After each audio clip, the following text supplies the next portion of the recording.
क्या आपको बार बार एसिडिटी रहती है या फिर छाती में जलन रहती है या फिर कई बार आपने इसके लिए दवाई ली है लेकिन ये समस्या बार बार अपने आप हो जाती है, तो ये जीईआरडी हो सकती है या जिसको कहते हैं गैस्ट्रो इसोफेजियल रिफ्लक्स डिजीज़। नमस्कार, मैं doctor Vishu Jain, GI surgeon Bhopal. आइए आपसे एक गंभीर बीमारी के बारे में बात करता हूँ जिसको कहते हैं गर्ड या जीईआरडी या गैस्ट्रो इसोफेजियल रिफ्लक्स डिजीज़। तो इसके बारे में जानते हैं कि ये क्या होता है। इस बीमारी में जो है एसिड के प्रोडक्शन के कारण जो फूड पाइप होता है निचला हिस्सा जिसका, वो उसमें जो वाल्व होता है जिसको गैस्ट्रोइसोफेजियल वाल्व कहते हैं, ये वाल्व की वीकनेस की वजह से एसिड ऊपर चढ़ने लगता है और फूड पाइप को डैमेज करने लगता है, जिसकी वजह से जो पेशेंट को है जलन या खट्टी डकार या आवाज़ में बदलाव हो सकता है। इसके लक्षण के बारे में जानें तो इसके जो लक्षण होते हैं वो जैसे कि अभी हमने बात करी कि पेशेंट को जलन होना ख़ास तौर पे लेटने के बाद या नाइट टाइम में।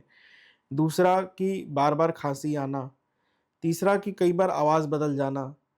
ती चौथा कई बार पेशेंट को खाना निगलने में दर्द होता है या छाती के जो निचला हिस्सा है या पेट का ऊपर का हिस्सा है वहाँ पे दर्द रहता है। किसी-किसी पेशेंट में रेड फ्लैग साइन्स जो अगर होते हैं कि कई बार खाना निगलते ही ऐसा लग रहा है कि अटक गया है और वापस आ रहा है, या फिर किसी पेशेंट को मल में जो है काली लैट्रिन आ रही है। तीसरा कि कई बार खून की उल्टी आ रही है, तो ये एक रेड फ्लैग साइन हो सकता है जिसके लिए हमें तुरंत जाँचें करनी चाहिए। जीआरडी का डायग्नोसिस या उसकी पहचान कैसे की जाती है?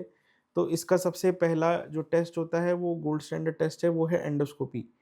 एंडोस्कोपी के माध्यम से हम चेक कर सकते हैं कि गैस्ट्रोफिशियल जो वाल्व है वो ठीक से काम कर रहा है कि नहीं कर रहा। उसका जो कोई हाइटस हर्निया तो नहीं है जिसकी वजह से ये प्रॉब्लम हो रही है। तीसरा जो इम्पोर्टेंट है कि कोई बैरेट्स ईसोफेगस तो नहीं है या जो ईसोफेगस की लाइनिंग है उसमें कितना डैमेज है। तो इसके आधार पे जो है एक डायग्नोसिस बनता है और फर्दर ट्रीटमेंट होता है। इसका अगर हम ट्रीटमेंट की बात करें तो ट्रीटमेंट इसका 3 स्टेजेस में रहता है। पहला है लाइफ़स्टाइल चेंज, जिसमें है कि पेशेंट को हम अपनी जो डाइटरी पैटर्न है कि टाइम से खाना खाना, टाइम से सो जाना, खाना खाने के बाद 1 से 2 घंटे जो है लेटना नहीं है 2 घंटे तक और वॉक करना है खाना खाने के बाद आधे घंटे बाद। तो इस तरह के कुछ लाइफ़स्टाइल चेंजेस बताते हैं। उसके अलावा खाने में क्या-क्या अवॉइड करना है, तो चाय अवॉइड करनी है, कैफ़ीन वाले प्रोडक्ट्स अवॉइड करने हैं।